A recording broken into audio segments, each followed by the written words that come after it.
नमस्कार, आवाज समाचार में आपका स्वागत है। मैं हूं मनोज श्रीवास्तव। शुरुआत करते हैं इस वक्त की हेडलाइंस के साथ।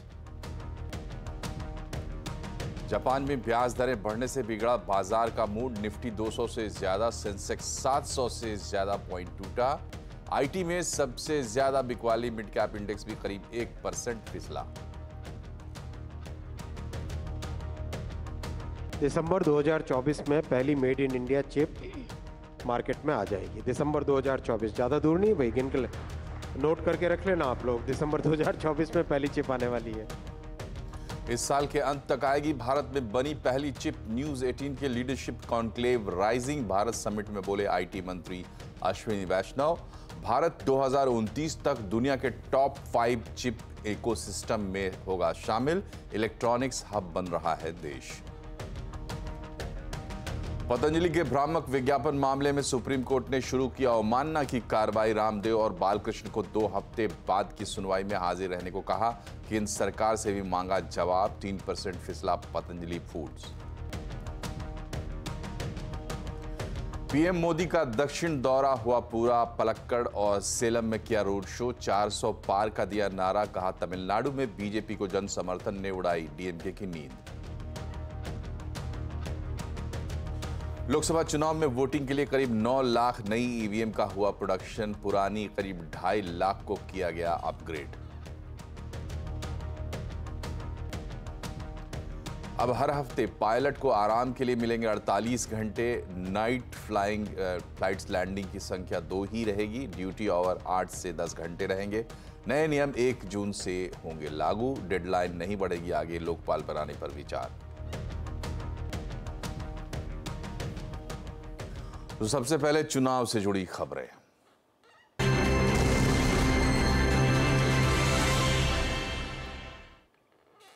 प्रधानमंत्री नरेंद्र मोदी आज सुबह केरल के पलक्कड़ में रोड शो करने के बाद तमिलनाडु के सेलम पहुंचे। यहां भी उन्होंने रोड शो किया। बाद में एक जनसभा को संबोधित करते हुए उन्होंने इंडिया गठबंधन पर जमकर निशाना साधा। उन्हें एक बार फिर से 400 पार सीटों का नारा दिया और कहा कि बीजेपी को तमिलनाडु में मिल रहे समर्थन को देखकर इंडिया गठबंधन वालों को दिक्कत हो रही है। और मोदी को, एनडीए और मोदी को ये जो जन समर्थन मिल रहा है, ये जो आशीर्वाद मिल रहे हैं, इसने डीएम की सरकार की नींद उड़ा दी है, नींद उड़ा दी है। रालोजपा के अध्यक्ष पशुपति पारस ने केंद्रीय मंत्री पद से इस्तीफा दे दिया है। वे बिहार में एनडीए से सीट नहीं मिलने से नाराज हैं। पशुपति पारस की पार्टी में फिलहाल 5 सांसद हैं। हालांकि अब पारस किस खेमे का रुख करेंगे इसकी जानकारी नहीं है। इस्तीफा देते समय पशुपति पारस ने कहा कि उनकी पार्टी के साथ नाइंसाफी हुई है। हमारी पार्टी में 5 सांसद थे।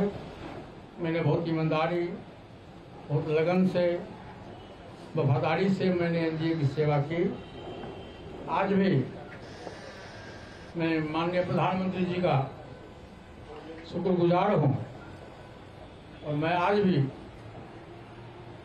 वो देश के नेता हैं, बड़े नेता हैं, लेकिन हमारी पार्टी के साथ और व्यक्तिगत रूप से हमारे साथ नाइंसाफी हुई। इसलिए मैं भारत सरकार के कैबिनेट मंत्री से मैं त्याग पत्र देता हूँ। लोकसभा चुनाव से पहले बिहार, झारखंड से लेकर महाराष्ट्र तक हलचल मची हुई है। एनडीए अपना कुनबा बढ़ाने में लगी है। इंडिया गठबंधन की पार्टियों से नेताओं का जाना जारी है। किसको कहां मिल रहा है अपना पार्टनर, आज चुनाव अड्डा में इसी पर करेंगे बड़ी चर्चा। शाम 7:57 पर ड्रोन दीदी बनकर ग्रामीण इलाकों की महिलाएं तरक्की की सीढ़ियां चढ़ रही हैं। महिलाओं की आर्थिक स्थिति सुधारने और खेती में तकनीक का प्रयोग बढ़ाने के मकसद से पिछले साल नमो ड्रोन दीदी योजना शुरू की गई थी। इस योजना से कैसे बदल रही है महिलाओं की जिंदगी, देखिए आलोक प्रियदर्शी की रिपोर्ट।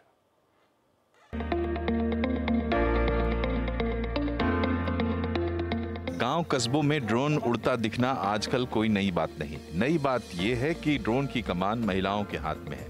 ऐसी महिलाओं के हाथ में जो पढ़ी लिखी हैं लेकिन गृहस्थी में उलझ कर रह गई, जैसे कि हरियाणा के बल्लभगढ़ की सोनू लांबा जो बीए पास हैं और अब नमो ड्रोन दीदी योजना के तहत ट्रेनिंग करके सर्टिफाइड ड्रोन दीदी बन चुकी हैं। सोनू ने एक हफ्ते में करीब 150 एकड़ से ज्यादा खेतों में ड्रोन से नैनो यूरिया और कीटनाशकों का छिड़काव किया और 75,000 रुपए का रेवेन्यू जनरेट किया। 1 एकड़ फसल पर छिड़काव करने पर इन्हें 400 रुपए मिलते हैं। 2 दिन के ट्रेनिंग के लिए हमको 15,000 रुपये जमा करने पड़े। उसके बाद मैंने 150 खेत कर चुकी हूँ, उससे मुझे 50,000 की कमाई हो चुकी है। नाम के आगे से जो ड्रोन दीदी लगा है ना, इससे अलग ही खुशी मिलती है। जहाँ भी हम खेतों में जाते हैं ना, मैम मैम कह के हमारी अलग ही इज्जत होती है। नैनो यूरिया और नैनो डीएपी को हर किसान के खेत तक पहुँचाने का जो महत्वाकांक्षी कार्यक्रम मोदी सरकार ने शुरू किया है, उसे अंजाम तक पहुँचाने की जिम्मेदारी ड्रोन दीदी के कंधे पर ही है, क्योंकि उम्मीद जताई जा रही है कि लिक्विड फर्टिलाइजर के इस्तेमाल से कृषि उत्पादन में काफी बढ़ोतरी देखने को मिल सकती है। नमो ड्रोन दीदी योजना का लक्ष्य है महिलाओं को आर्थिक शक्ति देना और कीटनाशकों और उर्वरक का इस्तेमाल घटाकर खेती की लागत कम करना। प्रधानमंत्री नरेंद्र मोदी ने पिछले साल 30 नवंबर को देश के 15,000 महिला स्वयं सहायता समूह के मेंबर्स को ड्रोन और ड्रोन उड़ाने की मुफ्त ट्रेनिंग देने का ऐलान किया था। अभी तक करीब 1100 महिलाओं की ट्रेनिंग हो चुकी है। 11 मार्च को प्रधानमंत्री मोदी ने इन सभी महिलाओं को ड्रोन सौंपे और उनकी स्किल का जायजा भी लिया। इस कार्यक्रम में हिस्सा ले चुकी पलवल की प्रियंका बताती हैं कि योजना ने उनकी जिंदगी में क्या बदलाव लाए। काफ़ी बदलाव हुआ। पहले तो घर से भी नहीं निकलते थे, अब तो बाहर भी जाते हैं सर, और काफ़ी जानकारी भी हुई है सर, और लोगों को जाना है सर, बाहर भीतर आने जाने का एक्सपीरियंस भी हुआ है और काफ़ी अंतर हुआ है सर। मुझे काफ़ी अच्छा फील होता है सर। अपनी बहू की तरक्की देखकर प्रियंका के ससुर धनी राम फूले नहीं समाते। वो तो प्रियंका की मदद के लिए काम पर साथ भी जाते हैं। जहाँ भी जाते हैं और लोग हमसे पूछते हैं कि भाई तू अपनी पुत्रवधू को भेजता है, तो मुझे अच्छा लगता है और मैं उनसे कहता हूँ भाई तुम भी अपनी को भेजो। आजकल लड़की बराबर कमा रही है और इसमें कोई बुराई की बात नहीं है कि तुम भी भेजो, हम भी भेज रहे हैं और कमा रही है, अच्छी बात। सर्टिफाइड ड्रोन दीदियों को 15,000 रुपए महीने के मानदेय के साथ नमो ड्रोन दीदी स्कीम में 80% सब्सिडी पर ड्रोन मिलता है। इसे लाने ले जाने के लिए स्कीम के तहत एक बैटरी ऑपरेटेड ऑटो रिक्शा भी मिलता है। किसान सेंटर में कॉल करने पर वो खुद इसे ड्राइव करके फसलों पर छिड़काव के लिए खेतों तक पहुंचती है। अगले 1 साल में कुल 15,000 महिलाओं को ट्रेनिंग और ड्रोन दिए जाने की योजना है। इसके लिए पिछले साल 200 करोड़ और इस साल अंतरिम बजट में 500 करोड़ रुपए का आवंटन किया गया है। आलोक प्रियदर्शी, पलवल, हरियाणा। और अब बात राइजिंग भारत समिट की।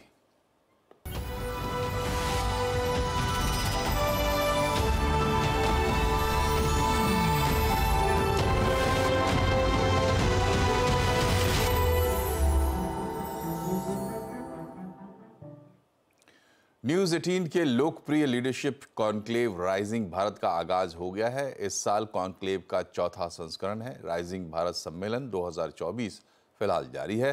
कार्यक्रम में प्रधानमंत्री मोदी के साथ राजनीति, कला, इंडस्ट्री, मनोरंजन, खेल की जुड़ी कई बड़ी हस्तियां शामिल होने वाली हैं। और केंद्रीय मंत्री स्मृति ईरानी ने राइजिंग समिट में शक्ति वाले बयान को लेकर राहुल गांधी पर जमकर निशाना साधा। उन्होंने कहा कि राहुल गांधी धर्म की आड़ में ना लड़े, लेकिन वो ये कह रहे हैं कि वो शक्ति को हराएंगे। देखिए, उन्होंने कहीं ना कहीं अपने आप को एक क्लैरिफाइड पोजीशन में अब रखा है।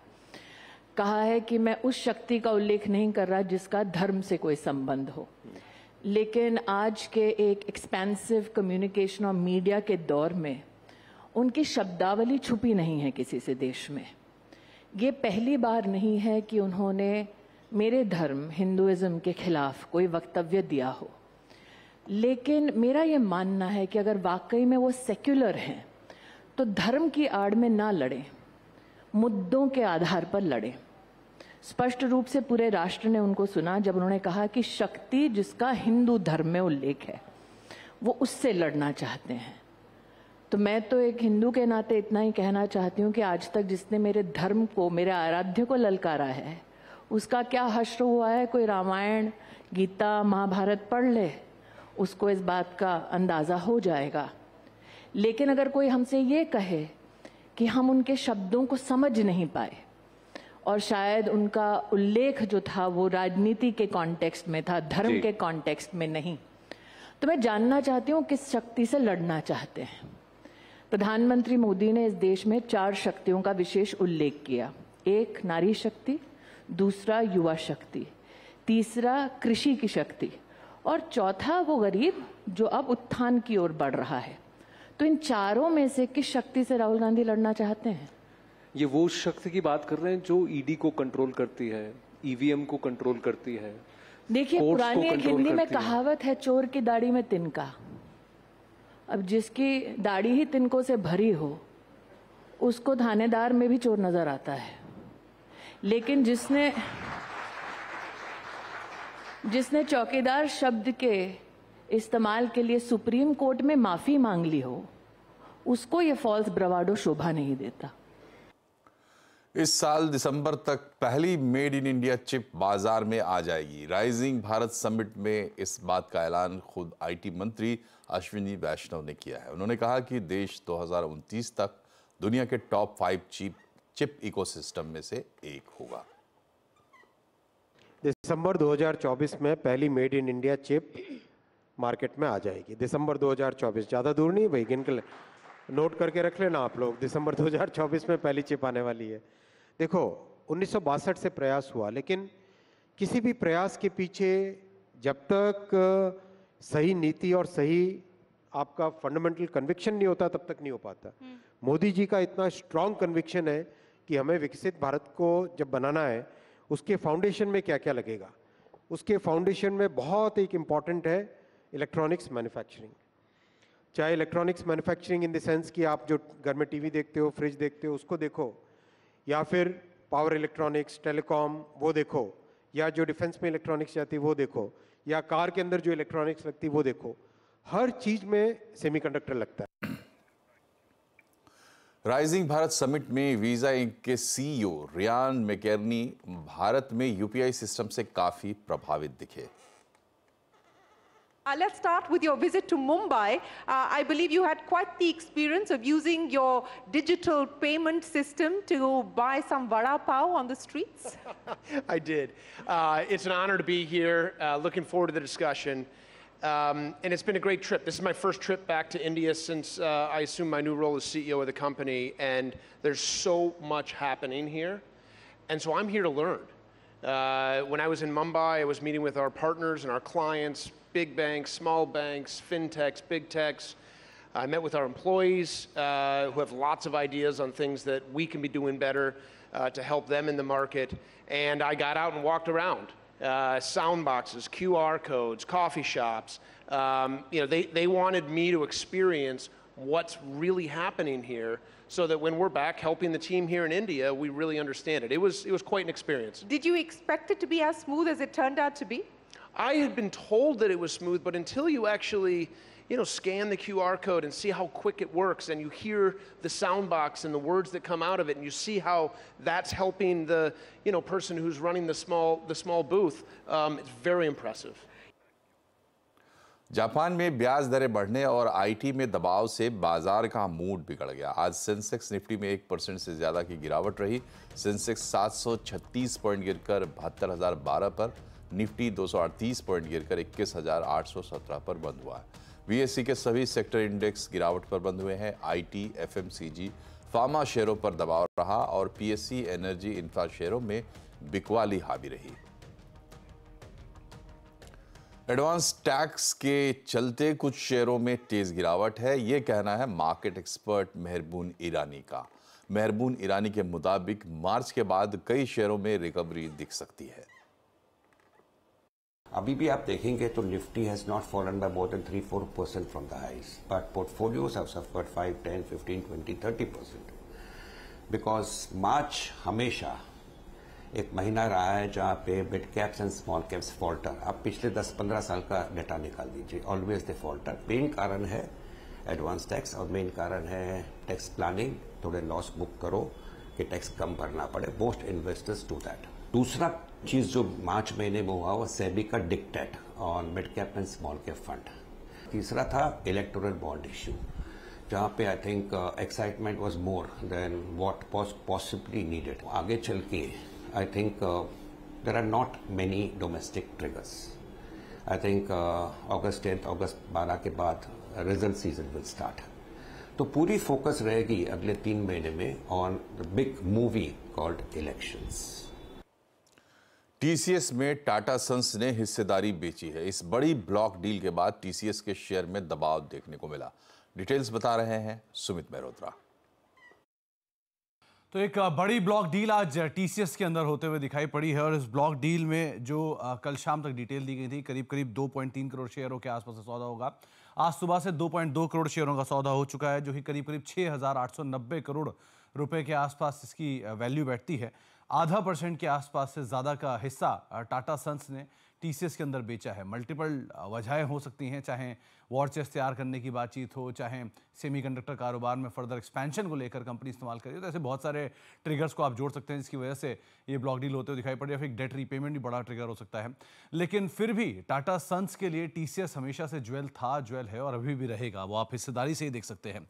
ये करीब करीब की हिस्सेदारी है, ये प्री ब्लॉक हिस्सेदारी है टाटा सन्स की. करीब 72.4% के आसपास टीसीएस के अंदर हिस्सेदारी ओन करते हैं. टाटा पावर करीब 45% के आसपास, टाटा मोटर्स करीब करीब 43.7% के आसपास, टाटा एलेक्सी में 42.2 और ट्रेंट में करीब करीब 42.2% के आसपास की हिस्सेदारी यहाँ पर भी है. टाटा स्टील में 31.5%, टाटा केमिकल में 32%, टाटा कंज्यूमर में 28.5%, टाइटन में 20 से 21%, टाटा कम्युनिकेशन में 14% के आसपास की हिस्सेदारी यहाँ पर भी है. लेकिन इंटरेस्टिंग पार्ट यह है कि ना केवल टाटा सन्स की बड़ी हिस्सेदारी है, बल्कि कैश काउ भी है टीसीएस टाटा ग्रुप के लिए. FY 23 में करीब करीब 30,130 करोड़ रुपए के आसपास का डिविडेंड टाटा सन्स को मिला था टीसीएस के जरिए. इसमें एक स्पेशल डिविडेंड भी है. FY 22 में करीब करीब 11,265 करोड़ रुपए के आसपास का डिविडेंड मिला था. FY 21 में करीब करीब 8,645 करोड़ रुपए के आसपास का डिविडेंड मिला था. वहीं FY 20 में भी करीब 22,971 करोड़ रुपए का एक डिविडेंड दिया गया था. यहाँ पर भी स्पेशल डिविडेंड था. FY 19 में करीब 9,500 करोड़ रुपए का और FY 18 में भी करीब करीब 8,500 करोड़ रुपए के आसपास का डिविडेंड टीसीएस ने टाटा सन्स को पे किया था. तो लगातार कैश काउ के तौर पे तो है ही, लेकिन अभी 0.5% के आसपास की हिस्सेदारी टाटा सन्स के बेचने की खबरें हैं. अब देखते हैं किस तरह की डिटेल शाम तक आती है. पतंजलि के भ्रामक विज्ञापन मामले में सुप्रीम कोर्ट ने बाबा रामदेव और आचार्य बालकृष्ण को पेश होने का आदेश दिया है. इस मामले में सुप्रीम कोर्ट के नोटिस के बावजूद पतंजलि ने कोई जवाब नहीं दिया था. डिटेल लेते हैं असीम मनचंदा से. बताया असीम, कोर्ट ने क्या क्या कहा है आज. पतंजलि आयुर्वेद शुगर और बीपी जैसी बीमारियों के ठीक होने का विज्ञापन के जरिए दावा कर रहा था. इन विज्ञापन को लेकर के इंडियन मेडिकल एसोसिएशन ने सुप्रीम कोर्ट में चुनौती दी थी. कोर्ट ने ऐसे विज्ञापनों के ऊपर रोक लगा दी थी. पतंजलि आयुर्वेद ने भी कोर्ट को भरोसा दिलाया था कि वो ऐसे विज्ञापन नहीं देगा, लेकिन ठीक इसके बावजूद विज्ञापन अखबार में पब्लिश होते रहे. तो कोर्ट ने कंपनी को कंटेम्प्ट नोटिस भेजा था और नोटिस भेज करके 4 हफ्ते के अंदर जवाब मांगा था. आज जब इस मामले की सुनवाई हुई तो कोर्ट ने पाया कि अब कंपनी ने अभी तक इसको लेकर के अपना जवाब दाखिल नहीं किया है. कोर्ट ने कंपनी को फटकार लगाई और कहा कि अब आपको इसके परिणाम भी भुगतने होंगे. कोर्ट ने जो कंपनी के एमडी हैं आचार्य बालकृष्ण और बाबा रामदेव को अगली तारीख पर पेश होने के निर्देश दिए. अगली सुनवाई 2 हफ्ते के बाद होगी. तब कोर्ट इसमें कड़ी कार्रवाई कर सकता है और कड़ी डायरेक्शंस इसके विज्ञापनों को लेकर के दे सकता है. शुक्रिया असीम. और फ्लाइट के पायलट को अब पहले की तुलना में ज़्यादा आराम मिलेगा. 1 जून से DGCA ने नए नियम लागू करने का ऐलान किया है. इसके तहत ड्यूटी टाइम में बदलाव किया गया है. डिटेल बता रहे हैं हमारे संवाददाता रोहन सिंह. जी दरअसल ये जो ड्राफ्ट था ये जनवरी में ही आ गया था, लेकिन जो एयरलाइंस थी खासतौर पर स्पाइसजेट, इंडिगो जो है वो चाह रही थी कि थोड़ा और समय मिल जाए. इसलिए फेडरेशन ऑफ इंडियन एयरलाइंस जो जिनमें कि सभी बड़े एयरलाइंस शामिल हैं, उन्होंने एक चिट्ठी लिखी थी DGCA को और कहा था कि उन्हें और समय चाहिए इस नियम को लागू करने के लिए. लेकिन अब DGCA ने कहा है कि वो जो 1 जून की डेडलाइन है उससे वो नहीं हटेंगे.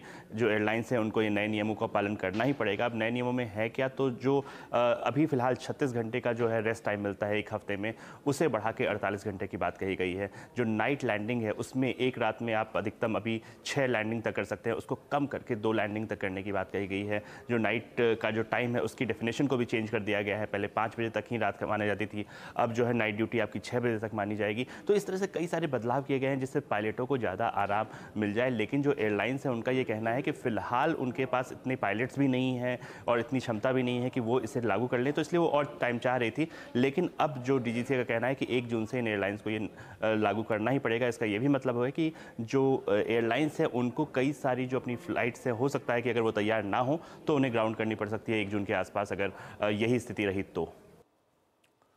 और अब आपको अपार्टमेंट या शॉपिंग मॉल में बड़े डीजल जनरेटर की ज़रूरत नहीं पड़ेगी, क्योंकि लिथियम आयन बैटरी से एनर्जी सिस्टम बनाया गया है जो बिजली को स्टोर करेगा। इससे पर्यावरण की पूरी तरह सुरक्षित रहेगा। और ये बिजली स्टोरेज सिस्टम कैसे काम करेगा, इस पर बात की गुड वन स्टोरेज के फाउंडर आकाश कौशिक से हमारे संवाददाता असीम मनचंदा ने।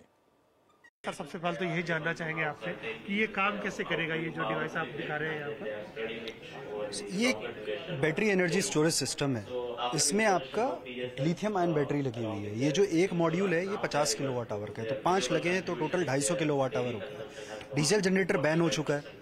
अब डीजल जनरेटर से पॉल्यूशन होता है तो इसलिए वो बैन हो गया। बैन होने के बाद में यू नीड समथिंग, आपको कुछ ऐसा चाहिए जिससे कि आप जब बिजली नहीं है तब आप बैकअप सॉल्यूशन यूज़ कर सकें। तो आपके घर में आज की डेट में छोटे इन्वर्टर होते हैं, तो ये एक थोड़ा बड़ा इन्वर्टर है जो बड़े जनरेटर को रिप्लेस कर देता है। जनरेटर की आपकी जो एवरेज कॉस्ट आती है वो 30 रुपये पर यूनिट के आसपास आती है।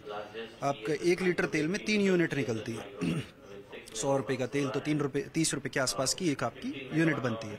अगर आपको 7 रुपये की सरकार से बिजली मिल रही है और आपने उसको इसमें स्टोर कर लिया तो आपका खर्चा 3 रुपये और एडिशनल आता है। तो कुल मिला के 10 रुपये यूनिट पे आप बिजली का बैकअप इस्तेमाल कर सकते हैं। आपको डीजल जनरेटर की 30 रुपये यूनिट की जरूरत नहीं है। अच्छा, ये डिवाइस काफी छोटा दिख रहा है, डीजल जनरेटर काफी बड़े होते हैं, कई घरों को पावर दे सकते हैं। इसकी बात करूं तो कितने घर या कितनी शॉपिंग मॉल को ये पावर दे सकता है, कितनी दुकानों का एस्टेब्लिशमेंट? ये मैं आपको बता दूं कि ये एक प्रोटो है जो 1:3 स्केल है। तो जो एक्चुअल डिवाइस है वो इसका 3 गुना है, वो 3 गुने साइज में है। ये वो यहाँ पे बहुत बड़ा हो जाता है तो इसलिए इसको छोटा करके दिखाया गया। तो इसके 3 गुना साइज में है वो, बट स्टिल वो इतना बड़ा है कि जैसे आपके 4 फ्रिज एक साथ रखे हो, बस उतना एरिया लेता है। 4 छोटे फ्रिज आपके साथ में रखे, वो 4 फ्रिज के हिसाब से आपके लिथियम आयन बैटरीज में बहुत ज्यादा एनर्जी स्टोर कर सकते हो। आप कार देखते हो, इलेक्ट्रिक कार, उसकी चेसी में नीचे बैटरी लगी होती है जिसकी वजह से वो 300 किलोमीटर चलती है, तो इतनी एनर्जी स्टोर हो जाती है उसमें। वो एक 30 किलोवाट आवर की बैटरी होती है, ये 50 किलोवाट आवर की 5 है, तो ये 250 किलोवाट आवर। तो एक कार के कंपैरिजन में 8 गुना ज्यादा एनर्जी है। तो इससे आप डीजल जनरेटर से जो जनरेट कर रहे थे ऊर्जा, वो आप इसमें स्टोर करके इस्तेमाल कर सकते हैं। बैटरी रिप्लेसमेंट की बात करूँ तो कितने टाइम में बैटरी रिप्लेसमेंट करनी पड़ती है, खर्चा कितना आता है इसका? ये हमारी प्रोप्राइटरी टेक्नोलॉजी है जिसकी वजह से हम इसकी 10 साल वारंटी देते हैं और 25 साल की सर्विस लाइफ है।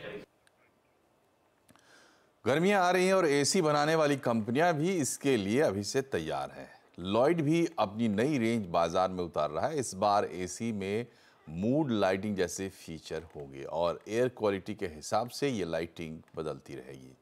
लॉयड के मैनेजमेंट से बात की हमारे संवाददाता रोहन सिंह ने। लॉयड ने भी एक नई रेंज लाई है डिजाइनर एसीज की। सर, कई सारे इंडस्ट्री फर्स्ट आप ऑफर कर रहे हैं। पहला क्वेश्चन तो ब्रीफली अगर आप बता सकें क्या खास दे रहे हैं इस नई रेंज में? हाँ जी, तो अभी जैसे हमने एक्सप्लेन किया एयर कंडीशंस में हम लोग ने ये स्टाइलस लॉन्च किया जिसके अंदर आपने देखा किस तरह से आप, ये फर्स्ट टाइम है इंडस्ट्री में कि हम एक ऐसा एसी दे रहे हैं जो आप अपने रूम के डेकोर के हिसाब से आप उसका फेशिया चेंज कर सकते हैं। इसमें अभी हमने 3 डिफरेंट फेशियाज दिए हैं, चाहे would finish, marble finish and grey finish, but हम फ्यूचर में और भी फेशियाज देंगे। इसी तरह ये हमने जो स्टेलर एयर कंडीशन लॉन्च किया है, इसके अंदर में आप देखेंगे कि मूड लाइटिंग है। मूड लाइटिंग जो है आप as per the requirement of the room आप मूड लाइटिंग को चेंज कर सकते हैं। उसके अलावा आपका जो मूड लाइटिंग है वो आपके जो रूम के अंदर जो आपका क्वालिटी ऑफ द एयर है उसके हिसाब से भी वो लाइटिंग चेंज होता है। तो ये जो फीचर्स हमने दिए मैं आपको बहुत संक्षेप में बता रहा हूँ, पर अगर आप जो फीचर्स देखेंगे वो वन ऑफ इट्स काइंड है और इसको हमारी CRI टीम ने इसको इनोवेट किया है और इसको प्रोड्यूस किया हमारे प्लांट में। तो हम एक शिफ्ट देख रहे हैं कि जिसके अंदर एयर कंडीशनर एक तो प्रोडक्ट नहीं होके अब वो एक कमरे के अंदर एक डिजाइनर एयर कंडीशनर के हिसाब से आपके इंटरनल डेकोर को भी एक तरह से एनहांस करेगा। सर, पिछले समर्स की बात करें तो जो अप्लायंसेस कंपनियां हैं सबके लिए थोड़ा डिसअपॉइंटिंग रहा था, बारिश अनटाइमली आ गई थी। इस बार क्या एक्सपेक्टेशन है आपका, क्या गर्मियों में किस तरह के सेल्स की उम्मीद कर रहे हैं आप? देखिए, लास्ट टाइम भी ऐसा नहीं था कि हम लोगों ने जो हम एक्सपेक्टेशन से उसके कोई हमारा उससे बहुत कम नहीं था। We have done good growth और इस साल हम ये एक्सपेक्ट कर रहे हैं कि जो लास्ट ईयर था one of its own kind था। इस बार आई थिंक समर जो है बढ़िया होगा और all over India there will be good growth in this air condition. Startup महोत्सव में एक innovative circular economy startup Angiras भी आया है, जो सस्टेनेबल और इको फ्रेंडली ईंटें बनाने की आइडिया पर काम कर रहा है। अंगीरस की को-फाउंडर से बात की हमारे संवाददाता रोहन सिंह ने। मेरे हाथ में जो ईंट देख रहे हैं आप, ये काफ़ी मजबूत है, काफ़ी स्ट्रॉन्ग ईंट है ये, लेकिन इसकी खासियत ये है कि ये ईंट बनी है प्लास्टिक और कंस्ट्रक्शन वेस्ट से। ये उदयपुर का एक स्टार्टअप है अंगीरस। थोड़ा कॉन्सेप्ट बताएंगे कि क्या ये नया है या ऐसा टेक्नोलॉजी पहले भी हो चुकी है? इट्स अ न्यू टेक्नोलॉजी जो हमारी टीम ने डेवलप करी और इस पे हमें पेटेंट भी मिल चुका है। हम लोग ने एक डेवलप किया मशीनरी प्रोसेस। अभी जो अगर हम देखें तो clay brick it's very manual operation और बहुत ज़्यादा कार्बन एमिशन रिलीज होता है। So our idea is to replace those bricks with our own innovative technology in which हम use recycle plastic waste and construction waste. तो ये हम देख रहे हैं अलग अलग जो शेप और साइजेस के जो ब्रिक्स हैं वो हैं। ये बताइए कि इसका मतलब कॉस्ट के मामले में अगर देखा जाए तो कितना इफेक्टिव है ये? कॉस्ट के मामले में टियर 1 सिटीज में इक्विवेलेंट प्राइस है 10 to 12 रुपीज हम लोग में इसको बेच रहे हैं टियर 1 सिटीज में। टियर 2 टियर 3 सिटीज में 20 और 30% थोड़ा एक्सपेंसिव हो सकता है क्योंकि अभी हमारा प्रोडक्शन भी कम है। मथुरा के नंदगांव में विश्व प्रसिद्ध लठमार होली बड़े ही उत्साह और उमंग के साथ खेली जा रही है। राजरानी रूपी गोपियों ने ब्रज के कृष्ण रूपी हुरियारों पर जमकर लाठियां बरसाईं। हंसी ठिठोली, गाली, अबीर गुलाल और लाठियों से खेली गई इस होली का आनंद देश विदेश से कोने कोने से आए श्रद्धालुओं ने भी लिया। बच्चे, युवा, बुजुर्ग सभी होली के रंग में मदमस्त दिखे। लठमार होली देश में ही नहीं बल्कि पूरी दुनिया में फेमस है।